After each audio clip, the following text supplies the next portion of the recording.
Good morning, students. Myself, Dr. Dushyant Pradeep, and you're watching me on my YouTube channel, that is Dr. Dushyant's Physics Class. That do not forget to subscribe the channel down here and also press the bell icon. Thank you. Let's start. चलिए एक छोटा सा topic लेते हैं आज का।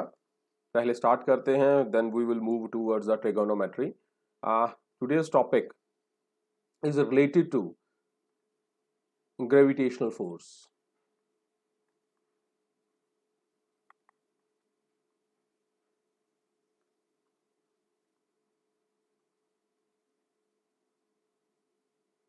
So what is gravitational force? Any ideas? I think there was a chapter there in 9th. यहाँ पे आपके पास था ग्रेविटेशन चैप्टर था। So what is gravitational force? हमेशा याद रखना है, जब भी कोई मैटर की बात करें हम, तो मैटर की बड़ी ही इंट्रिंसिक प्रॉपर्टीज जो हैं, उनमें से दो इंट्रिंसिक प्रॉपर्टीज आपने 10th में स्टडी की हुई हैं। सबसे इंट्रिंसिक प्रॉपर्टी जो है, तो principal intrinsic property, that is mass. मतलब अगर मैटर है तो मास है, क्योंकि मास की डेफिनेशन क्या है? What is mass?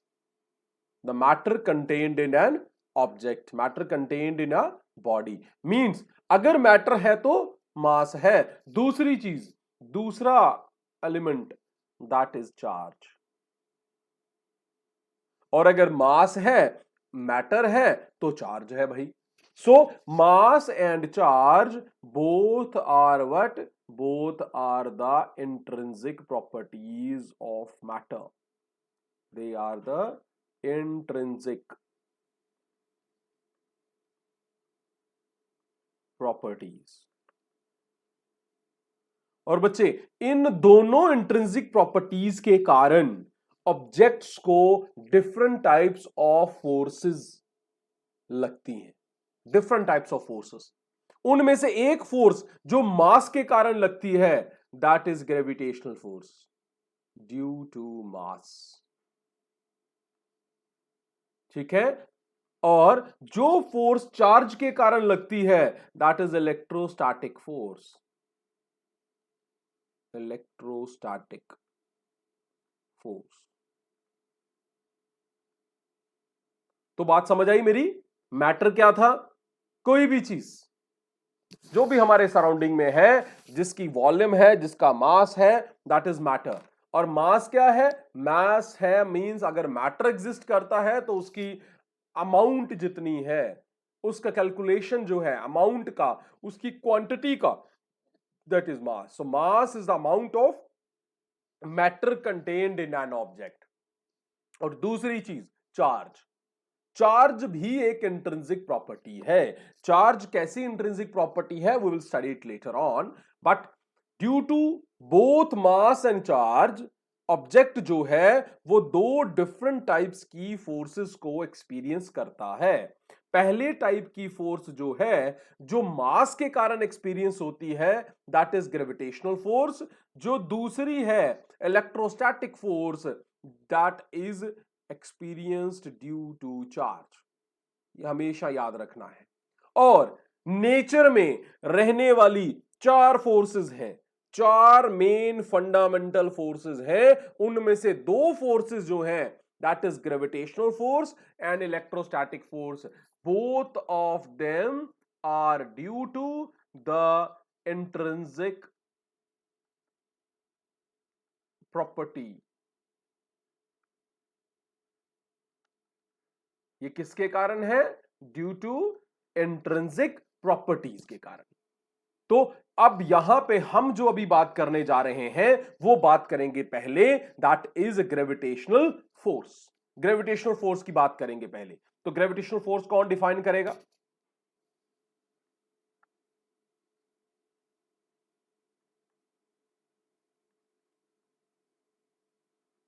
So gravitational force मैंने क्या बताया? ये किसके कारण है? Due to an intrinsic property of matter, that is mass. Very good. So gravitational force को हम डिफाइन कर सकते हैं, इट इज दैट फोर्स कौन सी फोर्स है? Which is between two massive bodies, दो बॉडीज जिनका मास होता है, उनके बीच में जो फोर्सेस एक्ट कर रही हैं, that is one of the gravitational force. ठीक है, अब दूसरी चीज इस फोर्स की बड़ी इंपॉर्टेंट है, वो ये है कि ये वाली फोर्स हमेशा कैसी होती है? अट्रैक्टिव होती है। ये कभी रिपेल नहीं करती। अगर दो ऑब्जेक्ट्स में मास है तो वो एक दूसरे को अट्रैक्ट करेंगे, रिपेल नहीं करेंगे। Means there will be a force if there is mass and the force will be absent if there isn't any mass. तो बस मास है तो ग्रेविटेशनल फोर्स है, और अगर मास एब्सेंट हो गया तो ग्रेविटेशनल फोर्स एब्सेंट हो गई, और अगर फोर्स है तो वो अट्रैक्टिव होगी। बस इतनी बात याद रखनी है। दूसरी बात, ग्रेविटेशनल फोर्स जो है ये लॉन्ग रेंज फोर्स है। लॉन्ग रेंज का मतलब है बहुत दूर तक लगती है। जैसे कि हम देख रहे हैं हमारा सोलार सिस्टम या हमारा universe, that is mostly determined, that is mostly shaped due to this gravitational force। ठीक है, तो मींस यूनिवर्स के हर कोने तक ग्रेविटेशनल फोर्स जो है उस एक ऑब्जेक्ट को दूसरे ऑब्जेक्ट की तरफ खींचती है। वो चाहे बड़ी कम फोर्स के कारण हो सकता है इसका मैग्नीट्यूड जो है, इसकी वैल्यू जो है वो comparably may be less compared to other forces। मैंने आपको क्या बताया? कितनी फोर्सेस हैं नेचर में? कितने किस्म की फोर्सेस हैं नेचर में? 4 किस्म। कौन कौन सी? ग्रेविटेशनल। दूसरी कौन सी? इलेक्ट्रोस्टैटिक। ठीक है बच्चे, जो 2 बच गई हैं वो बाद में करेंगे। They are inside the nucleus, वो वाली बात है। तो जो भी ये 4 फोर्सेस हैं उनमें सबसे वीक फोर्स कौन है? Gravitational force. लेकिन ध्यान रहे ये वीक जरूर है, बट वीक ये नहीं अपने आप में वीक है, weak as compared to other 3 forces. But इन चारों में सबसे ज्यादा डिस्टेंस तक जो फोर्सेस लगती हैं दैट इज ग्रेविटेशनल फोर्स। सबसे ज्यादा लॉन्गेस्ट रेंज जो है, सबसे लॉन्गेस्ट रेंज जो है that is of the gravitational force. अब बात कर रहे हैं कि दो ऑब्जेक्ट्स के बीच में यह फोर्स लगती है। बच्चे मान लेते हैं कि आपके पास एक ऑब्जेक्ट ये है, एक ऑब्जेक्ट ये है। तो इस कंसेप्ट के अकॉर्डिंग अगर इसका मास m1 है, इसका मास m2 है, तो इनके बीच में लगेगी फोर्स। और उस फोर्स की वैल्यू कौन देता है? उसकी फोर्स की वैल्यू दी न्यूटन ने। फोर्स की वैल्यू किसने दी? न्यूटन ने दी। न्यूटन ने दिया एक लॉ। लॉ कौन सा? Law of gravitation. Law of gravitation. उसने दिया ग्रेविटेशन का लॉ। उसने कहा अगर दो मासेस हों, दो ऑब्जेक्ट्स हों, दो मासेस हों, और उनके बीच का ध्यान रहे क्या है? उनके बीच का डिस्टेंस जो है वो कितना है? r है। अब यहां पे सबसे बड़ा क्वेश्चन ये आता है कि दे आर डिस्टेंस आपने कहां से मेजर करना है? तो बच्चे ये r डिस्टेंस आपको मेजर करना है from the centre of the objects. कहां से मेजर करना है? From the yes. तो r जो है that is distance between the centres. ये बिटवीन द सेंटर्स है। और m1 m2 है मासेस। तब न्यूटन कहता है भाई जो ग्रेविटेशनल फोर्स होगी Fg that will be directly dependent. Directly dependent किस पे डिपेंड करेगी? मासेस पे भाई। Very good. Product of their masses and will be inversely proportional to what? yes, square of the distance between their centers। ये उसने दे दी भाई इसकी value के इस तरह से काम करेगी। अब उसने कहा ये प्रोपोर्शनेट है, इनके इक्वल नहीं है, ये कभी कम हो जाता है कभी ज्यादा हो जाता है। प्रोपोर्शनेट वैल्यू को हटाने के लिए मैथमेटिक्स यूज करता है एक कांस्टेंट, एक कांस्टेंट जो उस प्रोपोर्शनेट को चेंज करेगा कि एफ जी जो है वो कितना इंक्रीज होगा, एफ जी इतना ही चेंज होगा जितना m1 m2 upon are square change होगा। और एफ जी की ratio with this side means at this gravitational force the ratio of LHS by RHS that will be equal to a constant, और उस constant को कहते हैं बच्चे proportionality constant. क्या कहते हैं? Proportionality constant. ये हमेशा LHS और इस केस में LHS और RHS के रेशियो के बराबर होगा। तो इस वैल्यू को, इस प्रोपोर्शनलिटी कांस्टेंट को रिप्रेजेंट किया न्यूटन ने। किसने किया? न्यूटन ने, विद द हेल्प ऑफ जी। अब आपका आज का क्वेश्चन, आपने मुझे बताना है कि वैल्यू ऑफ जी किसने दी? Who gave the value of G? कौन सी वाली जी? कैपिटल जी, ध्यान रहे। सो एफ जी अभी नहीं, बाद में दे सकते हैं अगर आपको नहीं पता है, अभी आइडिया नहीं है। So that is your question for today's class, value of capital G. So F G is equal to G M M upon R का स्क्वायर। ये वैल्यू दे दी उसने। ये किसकी वैल्यू है? ग्रेविटेशनल फोर्स की। अब यहां पे एक बात आ गई कि अगर फोर्स लगाने वाले दोनों ऑब्जेक्ट्स में से, दो ऑब्जेक्ट्स जो आपके पास थे, उन दो ऑब्जेक्ट में से एक ऑब्जेक्ट अर्थ आ जाता है, one of the object is now earth. एक ऑब्जेक्ट आप आ गए, एक ऑब्जेक्ट आ गया अर्थ।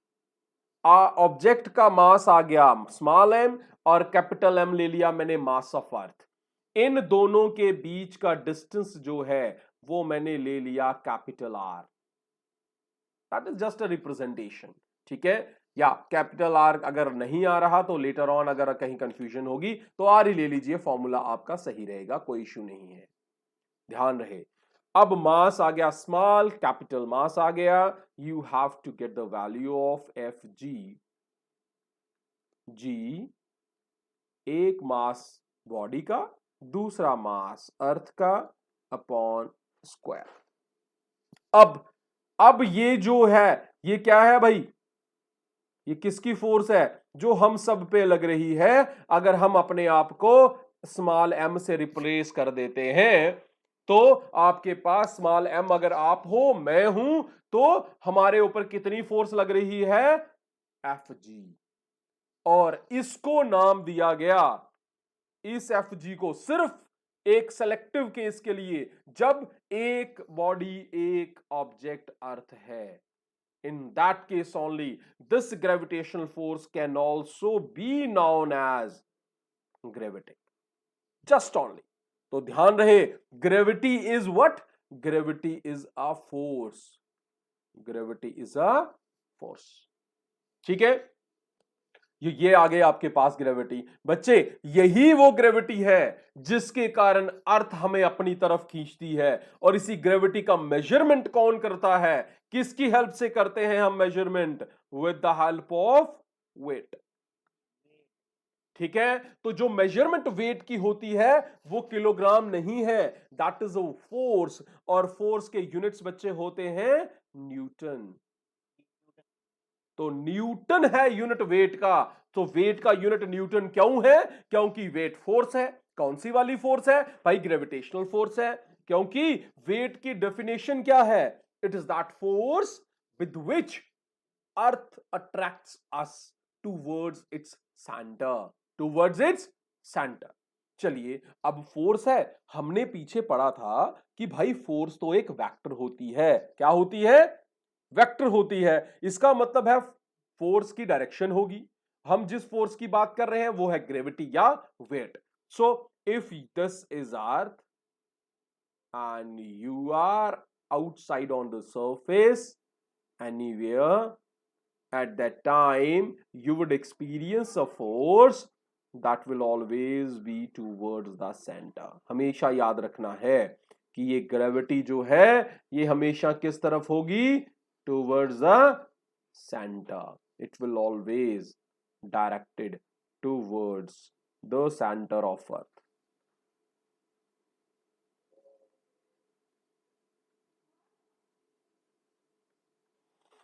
ठीक है, मैंने क्या बोल दिया आपको? मैंने बोल दिया कि ग्रेविटी जिसकी वैल्यू ये है, ये ठीक है, ये है ग्रेविटी, इसी को मैंने वेट बोल दिया। अब अगर वेट बोल दिया है इस केस में ऑब्जेक्ट जो है that is on the surface of अर्थ। तो बच्चे ऑब्जेक्ट के सेंटर और इसके बीच में सेंटर के बीच में डिस्टेंस जो है that means almost equal to the radius of earth. किसके बराबर है? ऑलमोस्ट रेडियस ऑफ अर्थ के बराबर है। इसका मतलब है मैं इसको लिख सकता हूं F G is equal to G M M upon capital R का स्क्वायर। लेकिन आप कहोगे सर अपॉन आर स्क्वायर जो होता है that is equal to the distance between centres. Done. अब बच्चे अर्थ का रेडियस है आर, मतलब हमारा डिस्टेंस जो होना चाहिए था that should be from the centre of the object, centre of the body, centre of this, यहां से लेकर यहां तक होना चाहिए था, है ना? ये पूरा का पूरा इतना गैप होना चाहिए था, लेकिन मैंने क्या किया? ये पूरा गैप होना चाहिए था, ये वाला स्ट्रेट लाइन डिस्टेंस इस तरह से, ये that is clearly more than R, mean it is R plus some small distance X. ये एक्स क्या है? एक्स है मेरा सेंटर, जो ऑब्जेक्ट का सेंटर पॉइंट है उसका, मींस ऑब्जेक्ट का रेडियस। बच्चे अब अर्थ का रेडियस कितना होता है? अर्थ का रेडियस कितना होता है? 6400 किलोमीटर्स। किलोमीटर्स मींस 10 की पावर 3 मीटर। यही है अर्थ का रेडियस। बच्चे ध्यान नोट कर लेना है, the radius of earth that is 6400 kilometres, ये रेडियस है। अब रेडियस इतना है, ऊपर खड़ा हूं मैं, मेरी हाइट मैक्सिमम 6 फीट होगी। 6 का अगर हाफ ले लेते हो सेंटर तो मतलब 3 feet. 3 feet is almost equal to 1 metres, almost. तो बच्चे यहां पे देखा आपने कितने मीटर है ये? 6400 प्लस इसमें 1 मीटर ऐड कर दो, फर्क पड़ेगा कोई? हाँ भाई, कोई फर्क नहीं पड़ेगा। इसीलिए तो मैंने इस r प्लस एक्स को सिंपली क्या लिखा हुआ है? r लिखा हुआ है। तो अर्थ आ गई वैल्यू। तो ये है ग्रेविटी। लेकिन आपका क्वेश्चन होना चाहिए सर ये ग्रेविटी, और आप ऊपर कह रहे हो सर ग्रेविटी को तो वेट कह रहे हो। वेट इक्वल टू फोर्स होती है, और फोर्स हमें आपने कल पढ़ाया कि force you have to hold by the newton that is equal to mass into acceleration, पढ़ाया था ना? आज आप बोल रहे हो भाई एफ जी इसके बराबर है, फोर्स इसके बराबर है, और ये वेट के बराबर है, और वेट फोर्स के बराबर है। और फोर्स आपने कल पढ़ाई थी कि भाई वो मास इनटू एक्सेलरेशन होती है, और इस केस में आज के दिन acceleration is due to gravity है, सो स्मॉल जी आ जाएगा। सो मींस आपका वेट एम जी के बराबर है। यही आ गया ना? क्वेश्चन बन गया एक छोटा सा कि भाई आपने तो कल कुछ और कहा, आज तो ऐसे, आज तो आप हमारे साथ ऐसे ही मजाक कर रहे हो। इसका मतलब ये है कि एम जी अगर वेट है that is also equal to G M M upon R का स्क्वायर। भाई दोनों वेट ही है, बट हमेशा याद रखना है for a single quantity, for a single physical quantity there are lots of number of derivations and equations and formulas. तो M G इसके बराबर आ गया। अब यहां पे देखो small M and small M can be cancelled out, G किसके बराबर आ गया? तो हमने इस डेरिवेशन, किसकी डेरिवेशन कर दी? हमने डिराइव कर दी value. Very good, we have got the value of acceleration due to gravity. Wow, we got the value. Means देखो यहां पे आपको इसके नाम ही इतना बढ़िया है कि आपको सारा कुछ समझ आ जाना चाहिए। ड्यू टू ग्रेविटी मींस अगर ग्रेविटी कम हुई तो जी कम, ग्रेविटी बढ़ गई जी ज्यादा अपने आप। यही रीजन है कि जब हम मून पे जाते हैं मून का साइज और रेडियस चेंज हो जाता है, जिसके कारण वहां पे जो वैल्यू ऑफ जी है वो क्या हो जाती है, 1/6 हो जाती है। कितनी हो जाती है, 1/6 हो जाती है। बच्चे वैल्यू ऑफ जी 1/6 हो गई तो हमारा वेट भी 1/6 हो गया, हम वहां पे हल्के हो गए। अब आपको जितना जोर यहां धरती पे चलने के लिए लगाना पड़ता है उससे 1/6 वहां पे फोर्स लगानी पड़ेगी to move on that surface. लेकिन हमें आदत नहीं है कम फोर्स लगाने की, हम धरती को जितना पुश करते हैं और आगे चलते हैं, वहां पे अगर इतना ज्यादा पुश करेंगे तो वी विल जंप। आपने बहुत सारी हॉलीवुड मूवीज देखी होंगी, स्पेस में लोग जब चलते हैं तो वो जंप करते हैं। कैसे जंप करते हैं, क्योंकि जितनी फोर्स हमें धरती पे लगानी है इतनी फोर्स अगर हम वहां लगा देंगे तो वो रिक्वायर्ड फोर्स का 6 टाइम ज्यादा हो जाएगा, 6 टाइम ज्यादा, क्योंकि वहां की ग्रेविटी 1/6 है। मेरी बात समझ आ रही है आपको, क्योंकि वहां पे जो मून है वो हमें 1/6 1/6 फोर्स से कम वैल्यू से हमें अपनी तरफ खींच रहा है। तो जब हम उस पर चलेंगे तो हमें कम फोर्स लगानी पड़ेगी। तो जी की वैल्यू यहां आ गई। अब कौन बताएगा मुझे जी की वैल्यू होती कितनी है, what is the value of G? 9.8 okay, so for you guys we take it as a constant, is it? ठीक है, ये कांस्टेंट मान के चलते हैं, ध्यान रहे मेरी बात का, हमेशा याद रखना, ये मान के चलते हैं, ये कांस्टेंट है नहीं। तो आप कहोगे सर फिर ये 9.8 है क्या, चेंज क्यों होती है, कांस्टेंट नहीं है मतलब चेंज होती है, कब चेंज होती है भाई? ये 9.8 भी एग्जैक्टली 9.7 समथिंग, आगे जाके हमने इसको राउंड ऑफ करके 9.8 लिया है। ये कहां है, एट सी लेवल, बटे धरती का लेवल। एग्जैक्ट लेवल हम कहां पे मेजर करते हैं, with the help of the level of sea. जो भी हाइट्स हैं, हम एवरेस्ट का हाइट मेजर करते हैं, सी को लेवल लेके सी से ऊपर देखते हैं, किसी डेप्थ को जाना है सी से नीचे। क्यों ऐसा, क्यों, कौन बताएगा मुझे, क्यों हम सी को लेवल लेके चलते हैं? क्योंकि जब भी पानी बहता है तो पानी खड्डों में जब भी भरता है तो वो खड्डे के टॉप लेवल तक ही भरता है, वो उसको बराबर कर देता है। आपने कभी देखा है when we used to have the slabs on our roofs at home during constructions, बाहर हम लेवलिंग करते हैं तो हमारा जो काम करने वाले लेबरर्स होते हैं, व्हाट दे डू, वो वहां पे पानी डालते हैं। जहां जहां पानी खड़ा हो जाए मतलब वहां पे क्या है, अभी गड्ढा है, आपकी सरफेस बराबर नहीं हुई है। तो जब पानी भरा, और बच्चे पानी रुकता कितना है सरफेस पे, सिर्फ इतना जितना उस गड्ढे की डेप्थ है, मींस वो गड्ढे को बराबर कर देता है। अब अगर तुम पानी फेंकने के बाद गड्ढों वाली सड़क को देखोगे तो आपको सरफेस बिल्कुल बराबर दिखेगी।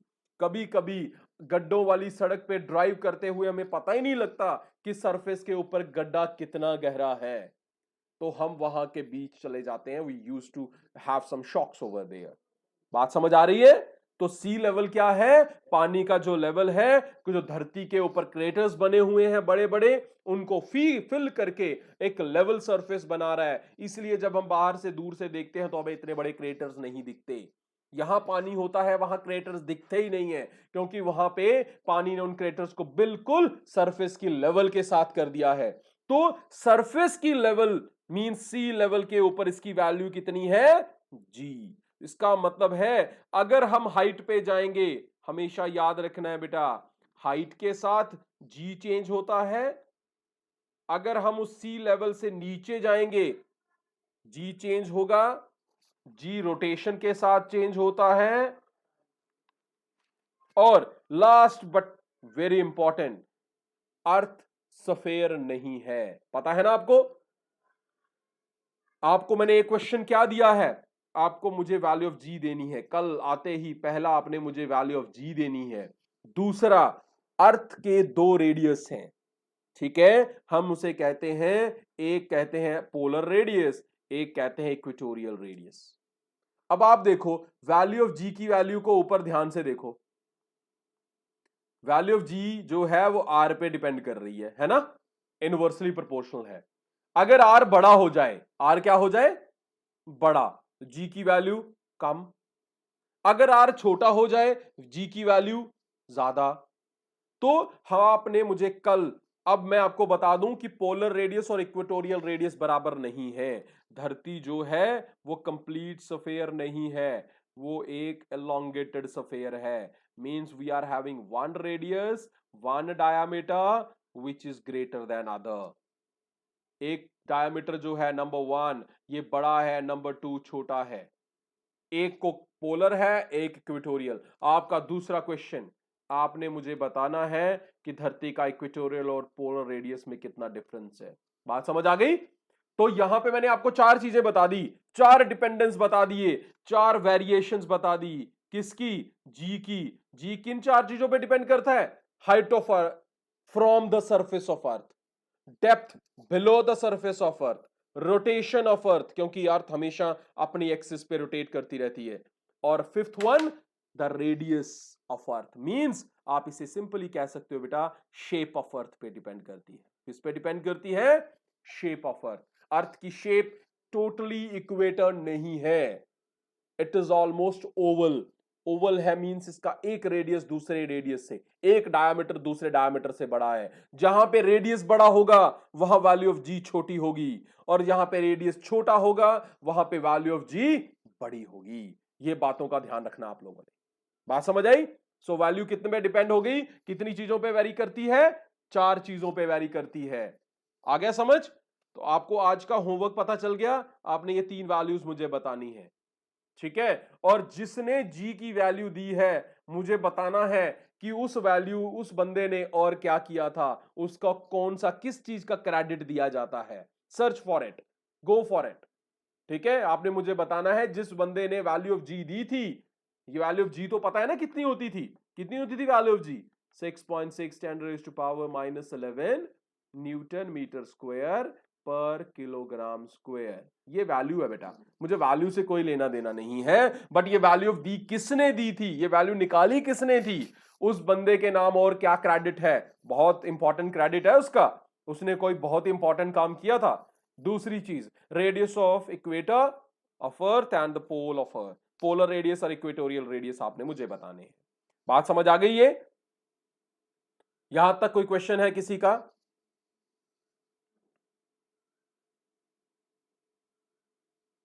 चलिए, अब वैल्यूज जो है 9.8 आ गई, धरती पे आ गई, और उससे वैल्यू इसकी चेंज हो गई। ये तो था आपका, क्या था? अब दूसरी चीज, आपने वैल्यू ऑफ जी को ध्यान से देखा कितनी है?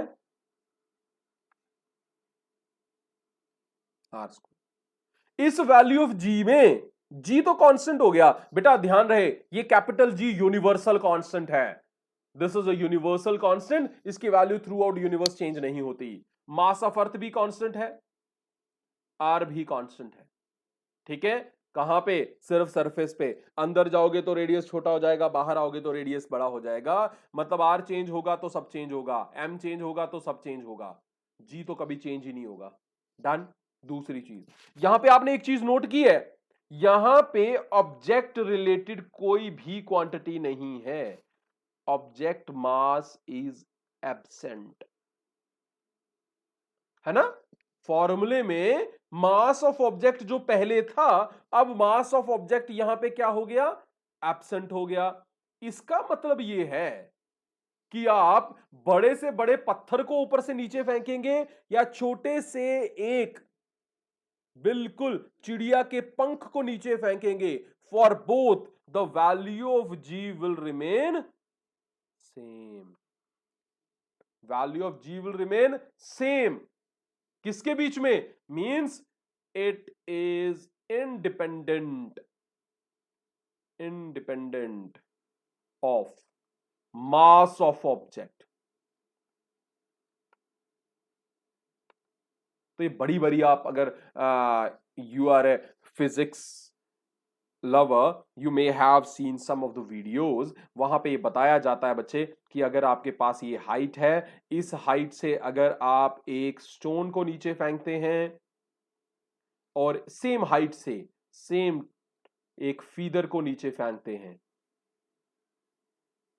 Both will experience same value of G. दोनों का नीचे आने के लिए जो वैल्यू ऑफ जी होगी, जो एक्सेलरेशन होगी, both will experience same acceleration due to gravity while coming towards the surface of earth. क्यों? क्योंकि वैल्यू ऑफ जी जो होती है दैट इज इंडिपेंडेंट होती है भाई मास के, है ना। और वो पता लग गया हमें, यहां से हमने रिलेशन डिराइव किया है यहां पे। तो ये बात समझ आई आपको? वैल्यू ऑफ जी का समझ आ गया? यहां तक कोई क्वेश्चन है किसी का? आई थिंक आज इतना ही रखते हैं, आपको होमवर्क आपका मिल गया है। ट्रिग्नोमेट्री जो आज हमने करने थे उसे कल कंटिन्यू करेंगे। ट्रिग्नोमेट्री के छोटे छोटे कंसेप्ट्स हैं, उनको कल कंटिन्यू करेंगे। और वहां पे ट्रिग्नोमेट्री में हम वहां पे सोकाटोआ पढ़ेंगे। क्या पढ़ेंगे? सोकाटोआ। एक छोटा सा ट्रिग्नोमेट्री हम क्या स्टडी करेंगे? सोकाटोआ। क्या करेंगे? सोकाटोआ। सोकाटोआ, याद रखना इस चीज को, SOHCAHTOA. Done? So let's meet in tomorrow's class.